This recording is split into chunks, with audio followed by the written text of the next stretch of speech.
मित्रों, जया लिटरेचर में आप सबका बहुत बहुत स्वागत है। और आज प्रस्तुत है मुंशी प्रेमचंद जी की प्रतिज्ञा का भाग 38। दाननाथ जब अमृत राय के बंगले के पास पहुँचे तो सहसा उनके कदम रुक गए। हाथे के अंदर जाते हुए लज्जा आई। अमृत राय अपने मन में क्या कहेंगे। उन्हें यही ख्याल होगा कि जब चारों तरफ ठोकरें खा चुके और किसी ने साथ न दिया तो यहाँ दौड़े हैं।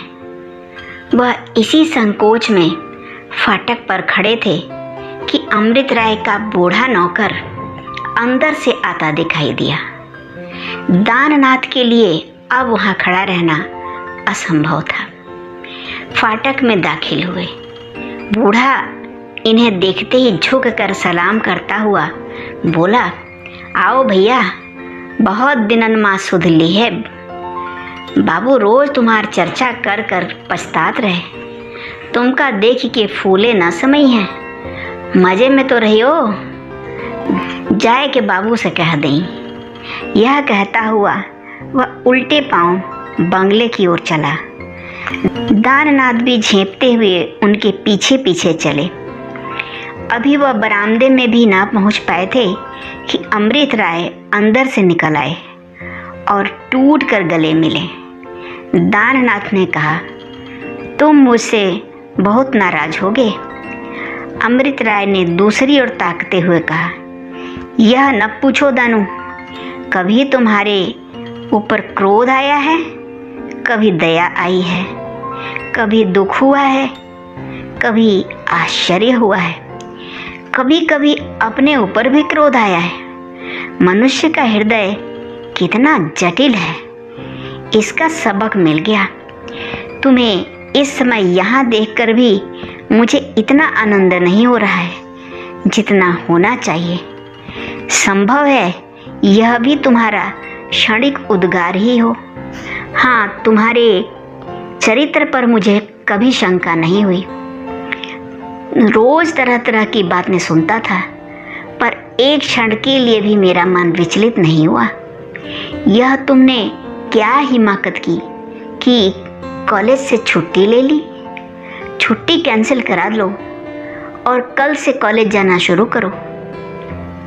दाननाथ ने इस बात का कुछ जवाब न देकर कहा, तुम मुझे इतना बता दो कि तुमने मुझे क्षमा कर दिया या नहीं।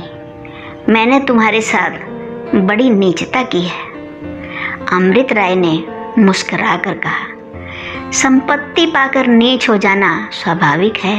भाई, तुमने कोई अनोखी बात नहीं की। जब थोड़ा सा धन पाकर लोग अपने को भूल जाते हैं तो तुम प्रेमा जैसी साक्षात लक्ष्मी पाकर क्यों न भूल उठते। दाननाथ ने गंभीर भाव से कहा, यही तो मैंने सबसे बड़ी भूल की। मैं प्रेमा के योग्य न था। अमृत राय, जहाँ तक मैं समझता हूँ प्रेमा ने तुम्हें शिकायत का कोई अवसर न दिया होगा। दाननाथ, कभी नहीं, लेकिन न जाने क्यों शादी होते ही मैं शक्की हो गया। मुझे बात बात पर संदेह होता था कि प्रेमा मन में मेरी उपेक्षा करती है। सच पूछो तो मैंने उसको जलाने और रुलाने के लिए तुम्हारी निंदा शुरू की। मेरा दिल तुम्हारी तरफ से हमेशा साफ रहा अमृत राय, मगर तुम्हारी यह चाल उल्टी पड़ी क्यों? किसी चतुर आदमी से सलाह क्यों न ली? तुम मेरे यहाँ लगातार एक हफ्ते तक 10-11 बजे तक बैठते और मेरी तारीफों के पुल बांध देते तो प्रेमा को मेरे नाम से चिढ़ हो जाती। मुझे यकीन है दाननाथ, मैंने तुम्हारे ऊपर चंदे के रुपए हजम करने का इल्ज़ाम लगाया। हालांकि मैं कसम खाने को तैयार था कि वह सर्वथा मिथ्या है। अमृत राय, मैं जानता था।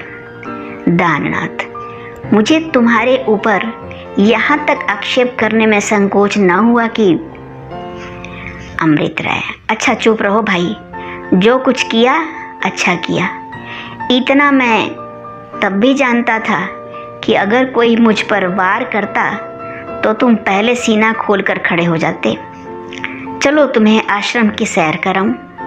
दाननाथ, चलूँगा, मगर मैं चाहता हूँ पहले तुम मेरे दोनों कान पकड़कर खूब जोर से खींचो और 2-4 थप्पड़ जोर जोर से लगाओ।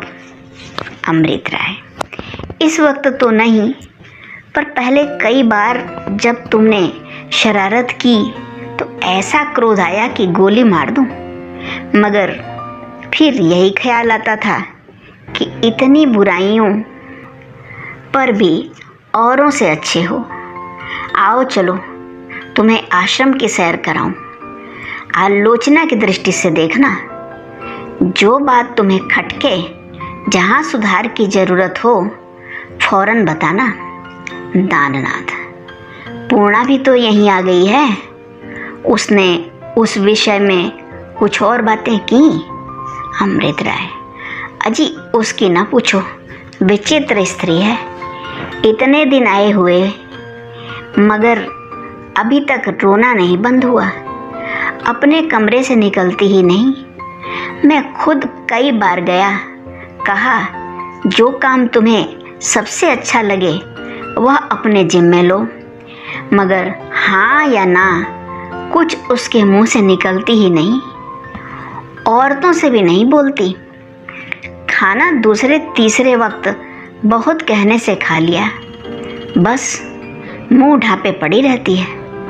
मैं चाहता हूँ कि और स्त्रियाँ उसका सम्मान करें, उसे कोई अधिकार दे दूँ, किसी तरह उस पर प्रकट हो जाए कि एक शोहदे की शरारत ने उसका बाल भी बांका नहीं किया। उसकी इज्जत जितनी पहले थी उतनी ही अब भी है, पर वह कुछ होने नहीं देती। तुम्हारा उससे परिचय है ना? दाननाथ, बस 2-1 बार प्रेमा के साथ बैठे देखा है, इससे ज़्यादा नहीं। अमृत राय, प्रेमा ही उसे ठीक करेगी। जब दोनों गले से मिल लेंगी और पूर्णा उससे अपना सारा वृत्तांत कह लेगी, तब उसका चित्त शांत हो जाएगा। उसकी विवाह करने की इच्छा हो तो एक से एक धनी मानी वर मिल सकते हैं। 2-4 आदमी तो मुझे से कह चुके हैं, मगर पूर्णा से कहते हुए डरता हूँ कि कहीं बुरा न मान जाए। प्रेमा उसे ठीक कर लेगी। मैंने यदि सिंगल रहने का निश्चय ना कर लिया होता और वह जाति पाति का बंधन तोड़ने को तैयार हो जाती तो मैं भी उम्मीदवारों में होता। दाननाथ, उसके हसीन होने में तो कोई शक ही नहीं। अमृत राय, मुझे तो अच्छे से अच्छे घरों में ऐसी सुंदरियां नजर नहीं आती। दाननाथ, यार तुम रिझे हुए हो, फिर क्यों नहीं ब्याह कर लेते? सिंगल रहने का ख्याल छोड़ो, बुढ़ापे में परलोक की फिक्र कर लेना। मैंने भी तो यही नक्शा तैयार कर लिया था। मेरी समझ में यह नहीं आता कि विवाह को लोग क्यों सार्वजनिक जीवन के लिए बाधक समझते हैं।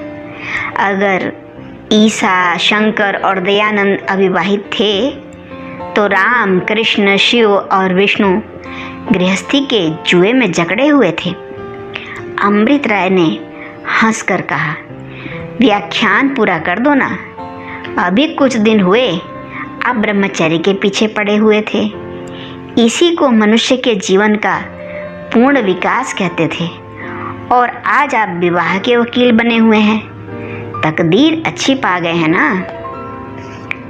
दाननाथ ने त्योरी चढ़ाकर कहा, मैंने कभी अविवाहित जीवन को आदर्श नहीं समझा। वह आदर्श मैंने कभी अविवाहित जीवन को आदर्श नहीं समझा। वह आदर्श हो ही कैसे सकता है? अस्वाभाविक वस्तु कभी आदर्श नहीं हो सकती। अमृत राय, अच्छा भाई, मैं ही भूल कर रहा हूँ, चलते हो कहीं? हाँ, आज तुम्हें शाम तक यहाँ रहना पड़ेगा।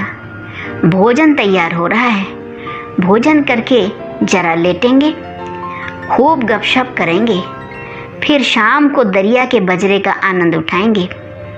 वहाँ से लौटकर फिर भोजन करेंगे और तब तुम्हें छुट्टी मिल जाएगी। ईश्वर ने चाहा तो आज ही प्रेमा देवी मुझे कोसने लगेंगी। धन्यवाद।